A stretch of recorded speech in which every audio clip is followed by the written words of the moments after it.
Amigos de todo el país, ¿cómo están todos en el aire y en su televisor? Hablan los líderes. Una audición con entrevistas y comentarios de actualidad. Sean como siempre nuestras primeras palabras para expresarles nuestra gratitud por su amable y firme audiencia. Hoy tenemos un invitado especial. Se trata de un miembro del Comité Político y del Comité Central del Partido de la Liberación Dominicana. Volveremos con Temístocles Montaz.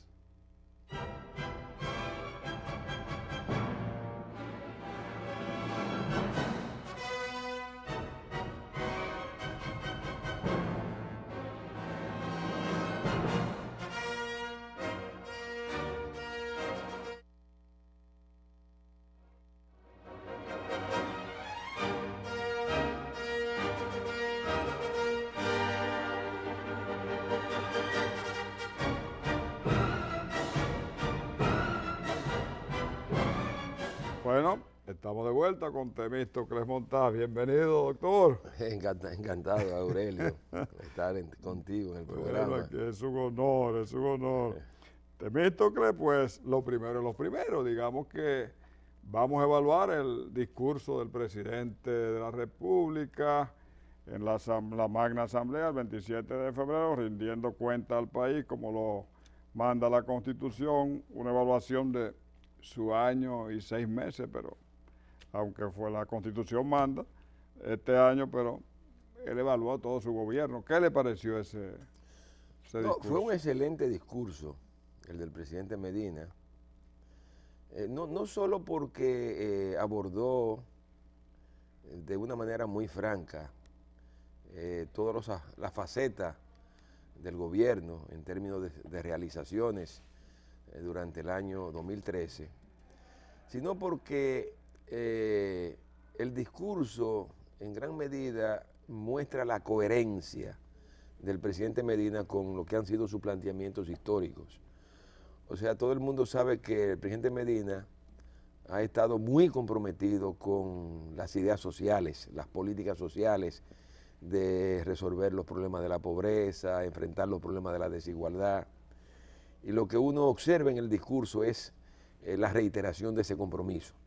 O sea, cómo lo aborda cuando aborda el tema de la educación, cómo lo plantea de manera muy clara cuando reitera la necesidad de superar el analfabetismo en la República Dominicana, cómo plantea de manera contundente las cosas que se están haciendo en el sistema educativo para elevar la calidad de la educación en la República Dominicana.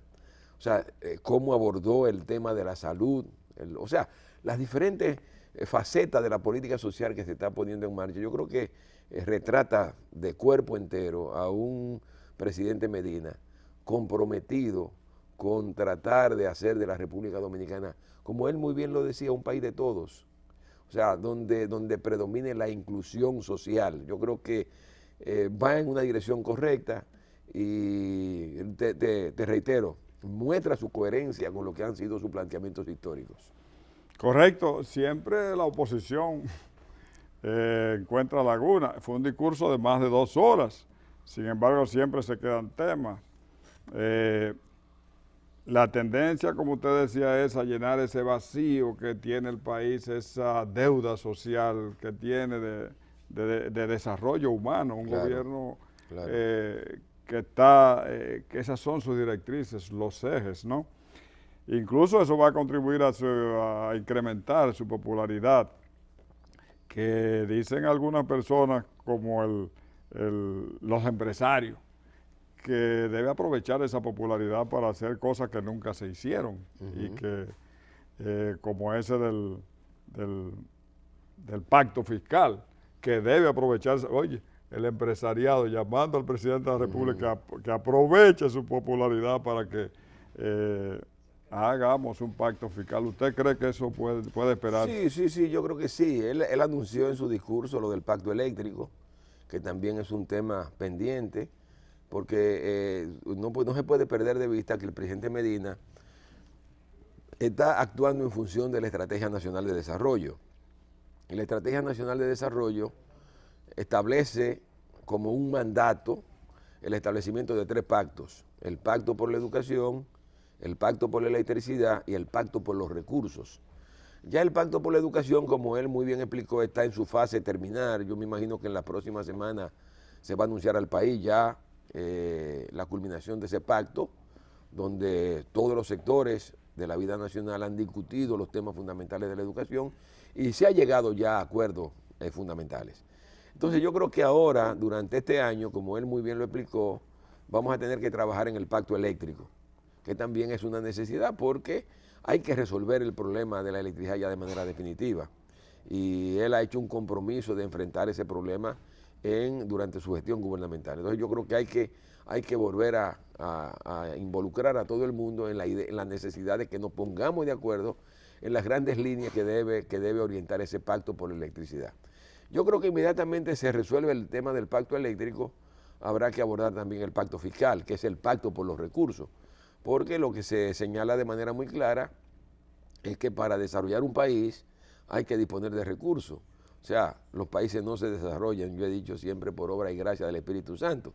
Y un elemento fundamental para el desarrollo es cómo se va a financiar ese desarrollo. Entonces, usted tiene que definir la fuente, los recursos, de dónde van a venir. Por lo general siempre se sabe que los recursos esenciales, los fundamentales, son recursos que tienen que venir de la economía dominicana. Tú no puedes pensar que un país se va a desarrollar dependiendo de recursos externos. Son buenos que vengan de fuera, pero al final lo esencial para el desarrollo son los recursos internos. Entonces yo creo que ese es un tema en donde tenemos que ponernos de acuerdo. Y no se trata solo de los recursos, porque muchas veces se dice, bueno, cuando se habla de fiscalidad solamente se está hablando de la necesidad de disponer más recursos para el gobierno. No, de lo que se trata es de que nos podamos poner de acuerdo en todas las facetas de la política, de lo que es la política fiscal de un Estado, que involucra ingreso, gasto y financiamiento. No es simplemente que nos planteemos el tema del ingreso, sino que también nos planteemos de manera clara el tema del gasto. ¿Cuál va a ser la orientación del gasto a los fines de lograr que el país avance, que el país se haga más inclusivo, que haya menos pobreza, menos desigualdad? Pero además también, obviamente, ahí también definir la política de financiamiento, porque eso es lo que es la política fiscal. Ingreso, que tiene que ver con la fiscalidad, los impuestos, gasto, que es lo que tiene que ver con la política presupuestaria, hacia dónde se destinan los recursos, las inversiones, y el financiamiento, que es lo que complementa la falta de recursos cuando hay que hacer grandes inversiones, por ejemplo, que toman tiempo y que además hacen necesario que no sean simplemente financiadas por estas generaciones, sino por las generaciones futuras que van a disfrutar de esas inversiones. Entonces, todos esos factores tienen que ser abordados cuando se discuta a fondo el pacto fiscal. Y eso tendrá que ser inmediatamente después que se aborde el tema del pacto eléctrico. Cuando uno sabe que usted, doctor, es precandidato presidencial del Partido de la Liberación Dominicana, cuando uno ve un portento de presidente como Danilo, uno recuerda qué pasó en el 2000, que el pueblo dominicano rechazó a Danilo Medina por la sonrisa de Hipólito y la chercha de camino de Hipólito Mejía. Entonces, piensa uno que un candidato presidencial es un programa, un candidato presidencial es un proyecto de Estado también. Entonces, usted lanzó su precandidatura a mediados del año pasado, pero esto desató una gran controversia, si era de tiempo, si renuncian, que no renuncian. ¿Por qué esa candidatura desató esa controversia, habiendo ya por lo menos 5 candidatos del PLD en la palestra? ¿Por qué la suya desató esa controversia? Bueno, yo creo que al interior del PLD había una cierta preocupación en muchos compañeros, porque entendían que esa candidatura estaba reservada ya a una persona. Y el hecho de que yo me lanzara era un cuestionamiento a esa supuesta reserva que se había hecho. Parecía un cuestionamiento. Sí, parecía que yo estaba cuestionando esa reserva que se entendía que se había hecho de antemano. Y eso es lo que va a explicar que inclusive el propio secretario general, que hoy es también precandidato, llegara a plantear que esa precandidatura mía podía poner en peligro la unidad del partido, una vaina que para mí era sorprendente porque era que se entendía de que ya esa candidatura estaba reservada. Yo en gran medida lo que hice fue romper eso y abrir la puerta para que ese compañero que también cuestionó eso, hoy sea precandidato. Ajá. Y otros que me lo han agradecido de manera directa, o sea, no sabíamos cómo hacerlo, el que tú lo hicieras, tú me abriste la puerta. Porque yo lo que entiendo es que obviamente el PLD es un partido democrático, no es un partido que le pertenece a nadie en particular. Y mi bandera ha sido de que el PLD tiene que rotar el liderazgo, que va a la presidencia de la República. O sea, si el PLD quiere consolidarse como una fuerza política permanente en la vida política de la República Dominicana, tiene que ser sobre la base de no permitir que nadie se crea dueño del PLD. O sea, el PLD será una fuerza determinante en la vida política de este país en la medida en que rota el liderazgo que va periódicamente a la presidencia de la República. Eso es lo que garantiza la supervivencia de los partidos. Cuando los partidos cometen el error de apostar a una sola figura, cuando los partidos convierten a alguien en un caudillo, lo que normalmente ocurre es que los partidos tienden a desaparecer cuando esa figura desaparece. Y el ejemplo más claro lo tenemos en el Partido Reformista.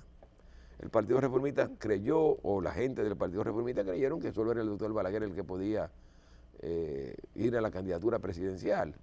Y al final de cuentas, en ese contexto de un solo hombre candidato, el partido terminó siendo un instrumento del candidato, no el candidato un instrumento del partido. Entonces, por esa razón, como el reformismo se convirtió en un instrumento del candidato, cuando el candidato desapareció, ustedes han visto lo que ha terminado ocurriendo con el Partido Reformista. Lo que yo llamo la atención es que en el PLD no podemos cometer ese error de poner el partido al servicio de nadie en particular, porque ni siquiera Juan Bosch pretendió poner este partido al servicio ni siquiera de él, que era nuestro líder y nuestro fundador. Pero claro, si eso, la alternancia, que aquí llaman alternabilidad, una de las grandezas de Mandela, venerado en el mundo entero, fue porque se apartó. Y si Juan Bosch en el país, una de sus grandezas, venerado por todo, es porque en la Constitución de 1963 hizo constar la no reelección presidencial. Entonces, ¿por qué? Si para ellos era de principio, ¿por qué la alternancia para usted no es de principio? Es de principio también. No, claro, yo he sostenido que el ejemplo de Juan Bosch no podemos olvidarlo. Eso que tú señalas de que Juan Bosch llega al gobierno en el año de 1963 con una votación que no creo que se haya producido otra igual a la de las elecciones del 62. Y este hombre, en un contexto donde nadie le estaba reclamando que prohibiera la reelección presidencial, él mismo, en la Constitución que hace aprobar, establece un articulado en donde prohibía la reelección presidencial. Para que la gente lo entienda, o sea, él mismo se estaba limitando el derecho a seguir más allá de 4 años. O sea, si Juan Bosch gobernaba sus 4 años, a los 4 años iba para su casa. ¿Pero por qué? Porque como demócrata que era, entendía, o sea, sabía que tenía que mostrarle al país que la democracia, a diferencia de la dictadura, es un sistema en donde se alterna el poder, el ejercicio del poder. Y muy importante que explique esto, porque mucha gente dice, sí, prohibamos la reelección para todos. No. Cuando Juan Bosch prohibió la reelección presidencial, no la de los diputados, no la de los síndicos, no la de los regidores, no la de los alcaldes. O sea, ¿por qué? Porque en la democracia representativa el poder lo tiene el presidente y lo que se regula en la democracia es el ejercicio del poder. Y como el poder lo tiene el presidente, lo que se prohíbe es la posibilidad de que tú te eternices en el poder. Por esa razón, inclusive, cuando se funda el PLD, yo siempre reitero que cuando el PLD se fundó en lucha contra el continuismo del doctor Balaguer. ¿Por qué? Porque Juan Bosch entendía que en un contexto de continuismo no había posibilidad de desarrollar la democracia. Y por eso insistió mucho en que con Balaguer lo que se producían aquí, fundamentalmente durante los 12 años de Balaguer, eran mataderos electorales. Y un elemento esencial de la democracia es que las elecciones sean libres, transparentes y diáfanas. Entonces, si tú me estás hablando de que son mataderos es porque no hay democracia. Entonces, ¿por qué? Porque el deseo de una persona de eternizarse en el poder, de quedarse en el poder, hace que recurra a lo que sea.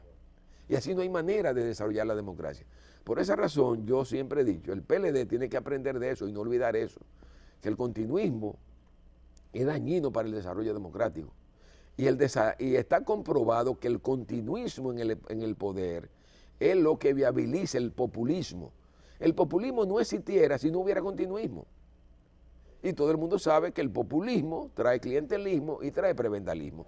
Y eso, al final de cuentas, le hace daño al desarrollo democrático del país. Yo creo que una de las razones que explica el por qué se avanza poco en institucionalizar este país es por ese deseo continuista. Entonces yo creo que el PLD tiene que entender eso y abrir la puerta a la posibilidad de que periódicamente se rote el liderazgo del partido que aspira a ejercer la presidencia de la República. Por eso estoy yo participando como precandidato a la candidatura presidencial, buscando la candidatura presidencial del Partido de la Liberación Dominicana. Doctor, ¿y cómo va su campaña?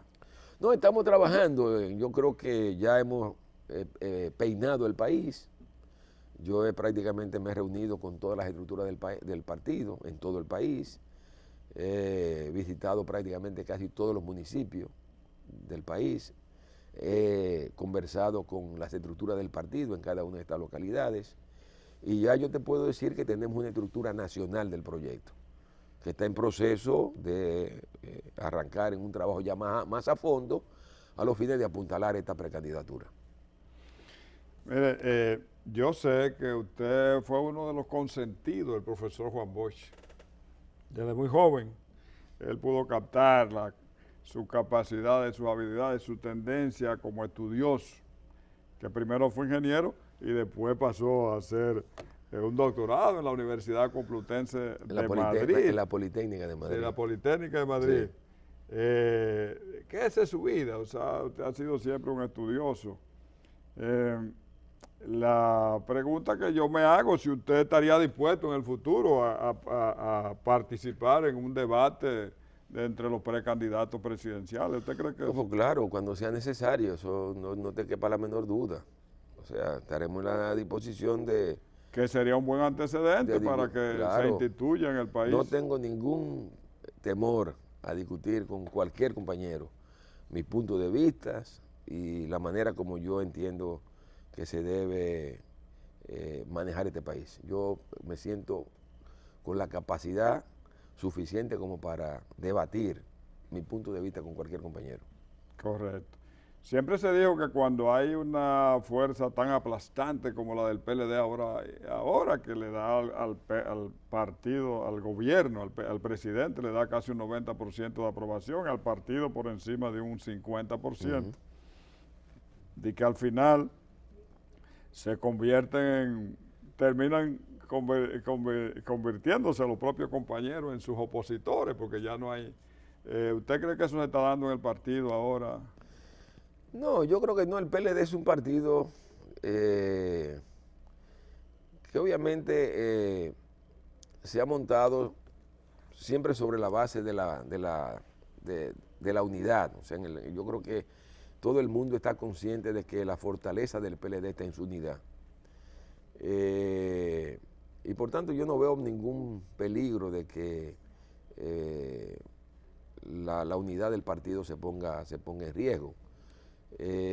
Yo obviamente lo que creo es que en el Partido de la Liberación Dominicana tenemos que ir en la dirección de ir sentando reglas, fundamentalmente en lo que tiene que ver con las aspiraciones a ejercer la presidencia de la República. Yo he sostenido que el PLD es un partido que ha formado muchos líderes, gente que le ha dedicado su vida a este partido, y que por tanto todos tienen el derecho a aspirar a ser presidente de la República porque se han preparado para eso. Obviamente, eso implica que se establezcan reglas y yo soy de lo que digo que deberíamos ir a una regulación dentro del partido que realmente establezca que ningún compañero crea que puede estar aspirando de por vida a la candidatura presidencial. Si usted fue presidente de la República 1 o 2 veces, muy bien, ya está bueno, deje que otro ahora tenga la posibilidad de llegar a la presidencia, aportar de su experiencia, de su conocimiento, de su estilo, de hacer cosas, porque eso en gran medida, reitero, es lo que va a permitir que el PLD sobreviva, pero además es una garantía del fortalecimiento del proceso democrático en la República Dominicana. O sea, yo creo que hay que establecer una regulación en el sentido de que una persona no crea que nada más es él que tiene derecho a aspirar, sino que todo el mundo tiene dentro del PLD, dentro de sus dirigentes, la posibilidad de optar y que no haya obstáculo en ese sentido, porque todos sabemos cómo se crean los obstáculos. Ingeniero Temístocles Montaz, vamos a una pausa comercial para retornar hablando de su precandidatura. Muy bien.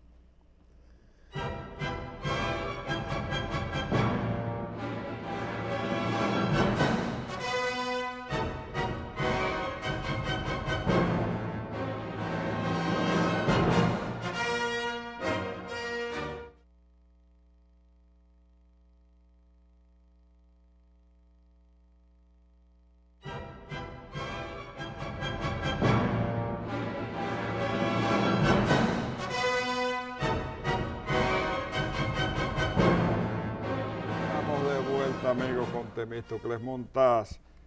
Temístocles, usted no solamente fue miembro del primer comité central del Partido de la Liberación Dominicano hace 41 años. Este año se cumplen 41 años. 41 años, sí. Miembro del primer comité central, que en ese tiempo eran algunos 25 personas, ¿verdad? 19. Eran 19 personas. Un comité político que eran de 5 personas. 5 personas. Bueno, usted tiene una experiencia política enorme y ha estado en todos los equipos de estrategia del partido, con victoria o sin victoria. Empezando por el 94, ahí usted diseñó junto a Danilo y al propio Leonel la estrategia de cómo colarse entre los colosos, sí. Peña y entre los colosos, que era en ese momento el PRD y el Partido Reformista. Claro. Háblenos de eso, Temo. ¿Cómo? No, mire, yo creo que es una experiencia que hay que transmitir y que posiblemente es bueno que se explique, porque al interior del PLD, que es un partido ya muy amplio, hay muchas cosas de esas que se produjeron a partir del 94 que a lo mejor una parte muy importante de la base del partido no conoce. Mire, lo importante es que evidentemente hay un antes y un después del 94. Porque el PLD no había llegado al gobierno.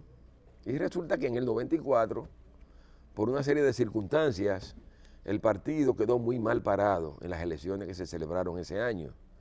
O sea, de haber sacado cerca de un 35% en las elecciones del 90, el PLD bajó a un 13% en el año de 1994. Y de un primer lugar a un tercer lugar. De un primer lugar a un tercer lugar. Pero yo digo que la gravedad de la situación no solamente se explica por ese 13%, sino porque eso ocurría en el momento en donde ya era evidente que el profesor Juan Bosch no estaba en condiciones de seguir dirigiendo al partido. Su enfermedad era ya muy evidente, estaba muy enfermo, y por tanto, el partido para poder seguir adelante tenía que resolver esa situación. O sea, el hecho de que ya el deterioro del profesor Juan Bosch por su enfermedad era visible, todo el mundo se daba cuenta, ya no simplemente a nivel del partido, sino a nivel de toda la sociedad. Entonces, en ese contexto del 94, en esos primeros momentos, ya posteriores a las elecciones del 94, lo que el comité político hizo fue decirle a Juan Bosch que ya entendíamos que él había llegado al final de su carrera política, que no dejara a nosotros seguir la lucha, que no lo íbamos a defraudar y que confiara en nosotros, pero que ya él por su enfermedad no estaba en condiciones de seguir porque era una enfermedad degenerativa que cada vez era más evidente. Entonces Juan Bosch lo entendió y entonces él renunció a la condición de presidente del partido, Mucha gente recuerda que se hizo un acto en un local aquí de la capital muy conocido de entonces, llamado Fiesta de Luz, donde él le anunció al país que se retiraba de la política. El partido, en reconocimiento a sus méritos acumulados de años y años de lucha, lo nombró presidente ad vitam. Pero eso obviamente se da en un contexto de una crisis postelectoral. O sea, no es que simplemente hemos sacado un 13%, sino que las elecciones habían derivado en una crisis postelectoral porque Peña Gómez argumentaba que Balaguer le había robado las elecciones. Y entonces el tema era cómo buscar una salida a esa situación. Y en ese contexto, entonces, el compañero Leonel, el compañero Danilo y quien les habla, le propusimos a la dirección del partido lo que posteriormente se conoció con el nombre del Pacto por la Democracia. Y el Pacto por la Democracia implicó recortar el mandato a Balaguer en 2 años, prohibir la reelección presidencial, establecer el sistema de que para ganar había que sacar 50% más un voto, porque antes se ganaba con una mayoría relativa, no era una mayoría absoluta. Y se establecía que si no se ganaba en una primera vuelta, se iba a una segunda vuelta, los 2 partidos más votados, y en esa segunda vuelta se decidía quién iba a ser el partido ganador. Eso, combinado con otras medidas, como la de los colegios electorales cerrados y la reforma de la justicia, viabilizó que se saliera de la crisis postelectoral. Y entonces obligó a los partidos a tener que prepararse para las elecciones del 96, porque se le había acortado el mandato al doctor Balaguer. Y en ese contexto, obviamente, nosotros, y en esto reitero, Danilo, Leonel y quien les habla, articulamos una estrategia que permitió que Leonel ganara las elecciones del año 96. O sea, esa estrategia la armamos Danilo, Leonel y quien les habla. Y obviamente, aunque salimos del gobierno en el año 2000, en el 2004 se tuvo que repetir de nuevo la situación. Ahí de nuevo Danilo, Leonel y quien les habla, estructuramos la estrategia que permitió que Leonel volviera a ganar las elecciones del 2004, y todo el mundo sabe que a partir del 2004 el PLD ha ganado todas las elecciones, 5 elecciones consecutivas.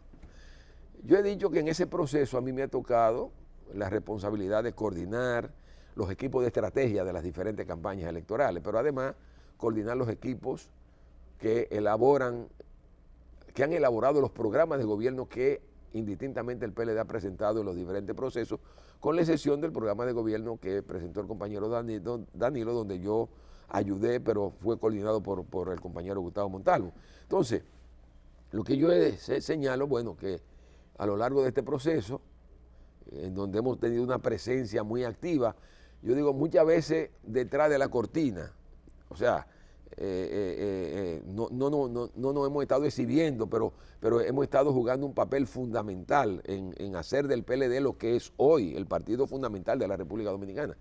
Si yo digo, bueno, si a lo largo de ese proceso hemos hecho a Leonel presidente y a Danilo también lo hemos hecho presidente, y Danilo no podrá ir a la reelección en el año 2016 por el impedimento constitucional, pero además porque Danilo, yo lo he dicho a todos los compañeros, es un hombre de palabra. Danilo ha comprometido su palabra con la no reelección. Y la gente le cree. Y la gente le cree a Danilo, y por tanto Danilo en el 16 no irá a la reelección. Por eso yo entiendo que de cara a garantizar que ese proceso que se inició en el 2012 con la victoria de Danilo, que le abrió al PLD la puerta de la alternabilidad, o sea, ya hemos demostrado que en el PLD no solo gana elecciones Leonel, gana Danilo también.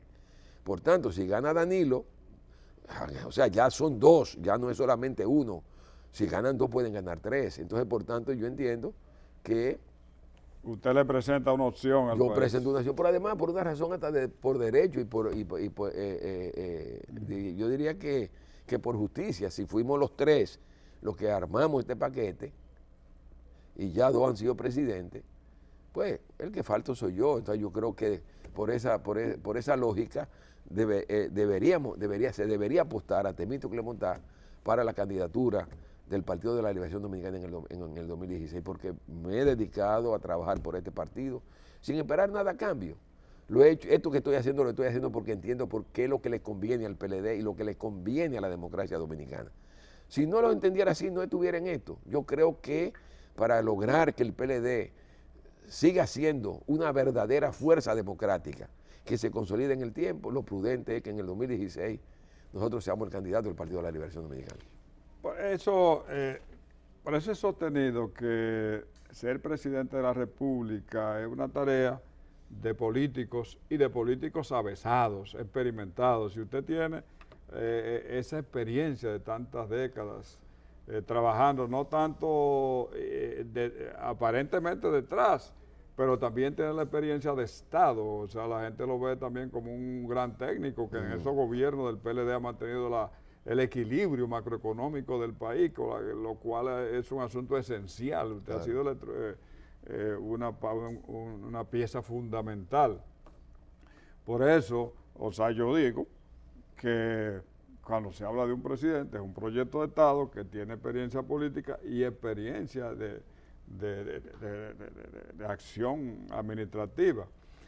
Me gustaría que usted le dijera al pueblo dominicano algunos de los ejes de su campaña electoral o de los Sí, mire, yo dije, y lo dije inclusive en un programa que se transmitió en vivo el lunes pasado, que era un poco prematuro uno abordar los temas programáticos porque el compañero Danilo Medina tiene apenas 1 año y medio y él está desarrollando una agenda y yo entiendo que hay que esperar hasta donde él desarrolle esa agenda. Entonces ya a partir del desarrollo de esa agenda nosotros estaríamos en condiciones de asumir compromisos, es decir, bueno, el compañero Danilo Medina va a llegar hasta aquí, yo pretendo a partir de ahí llegar hasta acá. Entonces, pero aún así yo he dicho que el desafío que tiene cualquier gobierno progresista en República Dominicana de cara al futuro inmediato, hay que verlo en función de resolver lo que yo entiendo son 3 grandes brechas que hay en la República Dominicana. O sea, si nosotros queremos transformar este país en un país desarrollado, tenemos que resolver esas 3 brechas. La primera brecha es la brecha del ingreso. Aquí hay un problema y es que cuando tú comparas a este país con cualquier país desarrollado, tú te vas a encontrar que en esos países el ciudadano común recibe 5, 6, 7 y 8 veces más ingresos que el ciudadano común de la República Dominicana. Por ejemplo, el norteamericano común recibe cerca de 8 veces más ingresos que el ciudadano común de la República Dominicana. O sea, hay una brecha de ingresos. O sea, somos, en comparación con el norteamericano, un país pobre. Entonces, si tú quieres afrontar el tema de impulsar el desarrollo del país, tiene que ser impulsando el mejoramiento de la capacidad de ingreso de la población dominicana. De manera tal que tiene que hacerse rápido, más rápido que como se hace en Estados Unidos, de manera que podamos cortar la brecha que hay en términos de ingreso entre el norteamericano y el dominicano. Yo diría que segunda brecha que habrá que abordar en el futuro, los gobiernos que vengan de carácter progresista, tiene que ver con la brecha de la distribución del ingreso. Fíjate, una cosa es el ingreso y otra es la distribución del ingreso. Y para que uno lo entienda, qué es lo que significa la distribución del ingreso, yo siempre pongo de ejemplo lo que ocurrió en Brasil en el año de 1980. Brasil llegó a tener a principios de la década de los 80 un ingreso per cápita de $7.600. Y en ese momento la clase media en Brasil era un 29%. Para ese nivel de ingreso, la clase media brasileña representaba el 29% de la población. Corea del Sur llegó a ese nivel de ingreso per cápita en 1987. Pero cuando llegó a ese nivel, la clase media era un 53%. ¿Qué significa eso? Que los coreanos distribuyeron mejor la riqueza que los brasileños. Entonces, aquí hay un problema en República Dominicana, también que tiene que ver con la distribución del ingreso. Si nosotros queremos hacer una sociedad más cohesionada socialmente, donde haya más inclusión social, tiene que ser sobre la base de acortar esa brecha que hay entre los que tienen mucho y los que tienen poco. Porque lo que va a garantizar que la dinámica económica del país se mueva es que la gente tenga, como muy bien lo ha explicado Danilo, tenga capacidad de comprar, de consumir. Y para eso tú tienes que elevar el nivel de los de abajo. Y eso va a significar acercar más las clases. En la medida que tú acercas más las clases, tú haces más inclusiva a la sociedad. Entonces ese es un gran desafío que hay. Y el otro desafío que tenemos por delante es el desafío de la institucionalidad. Aquí hay un serio problema institucional. Cuando hablamos de la institucionalidad no estamos hablando del respeto a las leyes. Si queremos avanzar tenemos que construir un Estado de Derecho. Y el Estado de Derecho es un Estado que se sustenta en leyes, no en personas. El grave problema de aquí es que aquí tenemos un serio problema. O sea, aquí el asunto es que predomina más lo personal que lo legal. Entonces, yo siempre pongo el ejemplo, Estados Unidos, a George Bush, a Nixon, se le ocurrió permitir que un grupo de sus allegados entrara al local del Partido Demócrata a robar información. A robar información, no fue a robar dinero, a robar información para cuestión electoral. Eso se supo y eso le costó la presidencia de los Estados Unidos a Richard Nixon. Ponte tú a pensar, si eso hubiese ocurrido aquí en la República Dominicana, No ¿tú pasa, crees que...? No. ¿Por qué? Porque aquí nosotros todavía tenemos que avanzar más en la construcción de un Estado de Derecho. En Estados Unidos, no importa que usted sea el presidente de los Estados Unidos, si usted metió la pata, usted la paga. Y yo siempre digo que no solamente se trató de Nixon, previamente su vicepresidente había tenido que renunciar, porque habían descubierto que había dejado de pagar impuestos. Al vicepresidente, por no pagar impuestos, perdió la vicepresidencia de los Estados Unidos. Y se dio el caso que cuando Richard Nixon renunció, Estados Unidos se quedó sin presidente y sin vicepresidente. Y tuvieron que nombrar a Gerald Ford, que era presidente del Senado de los Estados Unidos, para que la gente entienda lo que significa un verdadero Estado de Derecho. Yo decía en el programa que hice referencia que tenemos un amigo que está casado con una alemana, que la alemana dice que la diferencia con Alemania, que es un país desarrollado, y República Dominicana, es que en Alemania las leyes son leyes, aquí son sugerencias. Mientras nosotros no entendamos que las leyes tienen que ser leyes y no sugerencias, vamos a seguir teniendo una seria brecha con los países desarrollados, y ese es un tema en el que tenemos que avanzar. El presidente Medina está haciendo un gran esfuerzo y yo creo que de cara al futuro tendremos que seguir haciendo esfuerzo en esa dirección. Hemos avanzado, pero tenemos que avanzar ahí porque eso de la toma de información, el robo de información y la escucha, eso es cotidiano. Claro. Eso es cotidiano. Sí. Vamos, en la situación de Venezuela, usted, aparte de todo, de ministro de Economía, es secretario de Relaciones Internacionales del Partido de la Liberación Dominicana. Tenemos una situación con Venezuela grave, o sea, no nosotros, pero bueno, hasta el Departamento de Estado, miembro del Departamento de Estado está diciendo que esa crisis podría degenerar en el corte del flujo de petróleo a estos países. ¿Cómo usted ve la situación de Venezuela? Mire, yo lo que creo es que hay que tratar de lograr que el pueblo venezolano busque una solución consensuada a sus problemas. Lo que no puede ocurrir hoy en el mundo es que se entienda que los países se pueden mover sobre la base de excluir a una parte de la población. O sea, yo creo que hay que entender que de lo que se trata es de incluir a todos. Si usted en medio de esta situación que se está dando a nivel internacional, lo que trata es de dividir, al final de cuentas eso termina mal. Y por tanto yo creo que lo que tenemos es que esperar es que la clase política venezolana entienda que tienen que ponerse de acuerdo, tienen que llegar a un consenso del país que quieren construir, pero ponerse de acuerdo y entender que todos tienen que ser parte, que no puede ser sobre la base de excluir a uno en detrimento de otro. Eso es lo que yo creo que es fundamental. Venezuela es una pieza fundamental de América Latina. A todos nos duele lo que está ocurriendo en ese país. Y lo que queremos es que se busque una solución que permita integrar a todo el mundo, que todo el mundo se sienta parte. El mundo de hoy no puede ser un mundo excluyente. tiene que ser un mundo que incluya.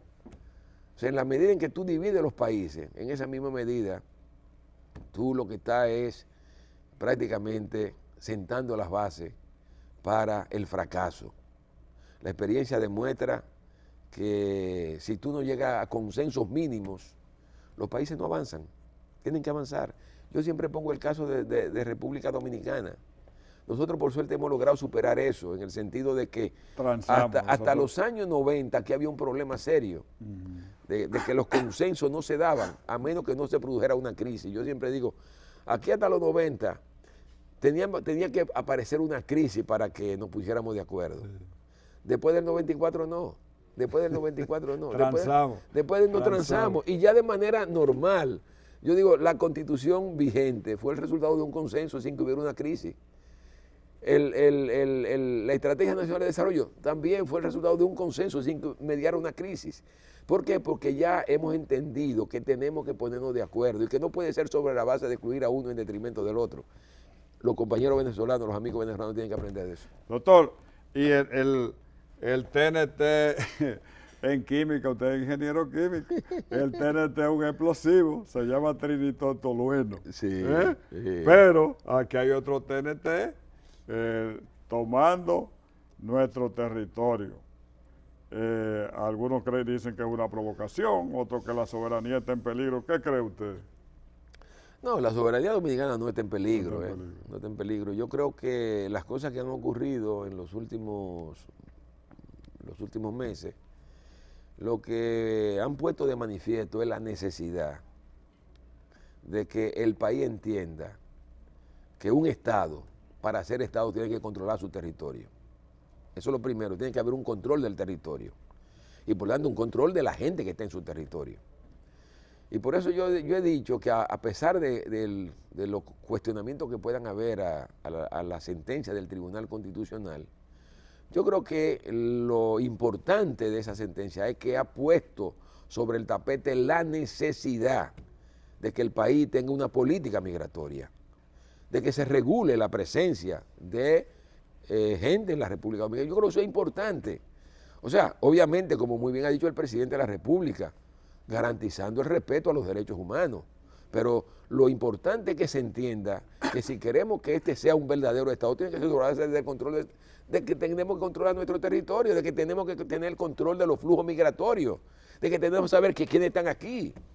Y por tanto, yo creo que al margen de lo que se le pueda cuestionar a la sentencia, yo creo que el aspecto positivo es que está obligando en gran medida a la República Dominicana a entender que tiene que tener una política migratoria clara, que se aplique, que no sea coyuntural, que ahora porque hay problemas le prestemos atención, sino que sea un asunto permanente y que nos permita realmente mostrarle al mundo que en la República Dominicana hay una política migratoria. Doctor, y el Partido Revolucionario Dominicano, mucha gente piensa que como Hipólito formó la convergencia, que aparentemente se bifurcó el PRD de manera definitiva, la gente piensa que el PLD está, que no hay posibilidades para el PRD, pero todo el mundo sabe que el PRDista es un sentimiento, que eso es arriba, las contradicciones, pero eso es la punta del iceberg. Abajo el PRD sigue intacto y que al final se constituye una opción de poder real. ¿Tiene o no posibilidades para el 2016? Mire, el PRD es una fuerza política a la que hay que no desdeñar, hay que tenerla muy clara, que es un partido ya sólidamente asentado en la República Dominicana. Yo te diría que el solo hecho de que ese partido fuera a las elecciones con Hipólito Mejía como candidato, que había salido muy mal parado de su gestión gubernamental y que sacara casi un 48% en las elecciones del 2012, te da la tónica de que estamos frente a una organización con la que no nos podemos descuidar. Yo creo que al margen de lo que está ocurriendo ahora, hay que prestarle siempre atención al PRD. Por lo que tú decías, mira, yo estuve en una ocasión en Polo, visitando a los compañeros, en este proceso de acercarme a los compañeros para la precandidatura. Y en el local donde estábamos reunidos, cerca del local había un señor que vendía naranja y productos, digamos, de la agricultura dominicana. Y unos compañeros se le acercaron y le preguntaron, ¿con quién tú estás? Ah, no, yo soy del PRD. ¿Pero con quién tú estás? ¿Tú estás con Hipólito o estás con Miguel? Dice, no, yo estoy con las 3 letras. O sea, ese es el problema del PRD. Por tanto, yo siempre digo, no pensemos que porque hay problema ahora, ese partido no se pueda recomponer, ¿no? El PRD se puede recomponer, porque hay un sentimiento en mucha gente vinculado al PRD, y obviamente en la medida en que ellos logren salir, como están saliendo de su problema, porque están saliendo, el PRD va a ser una fuerza a la que vamos a tener que prestarle atención. Ingeniero, doctor, encantado aquí con su presencia. Yo también, yo Gracias también. a ustedes por venir. Amigos, ha sido la presencia del ingeniero Temístocles Montaz, dirigente del Partido de la Liberación Dominicana, esencial, miembro de su comité político.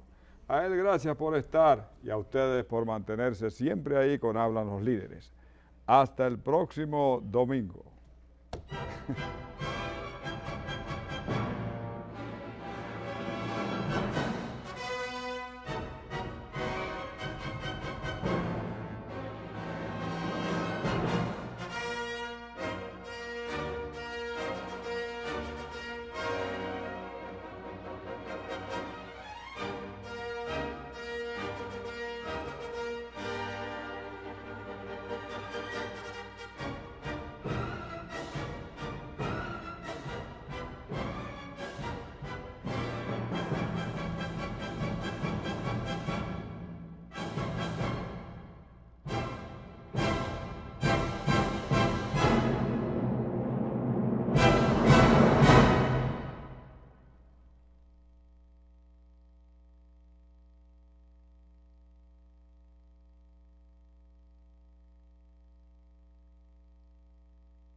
Este domingo a las 8 de la noche, por razones especiales, espere el programa Hablan los Líderes. Temístocles Montaz, miembro del Comité Político del Partido de la Liberación Dominicana, estará con ustedes. Espérenos a las 8 de la noche.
este domingo a las 8 de la noche, Hablan los Líderes, un programa especial con Temístocles Montaz, miembro del Comité Político del Partido de la Liberación Dominicana.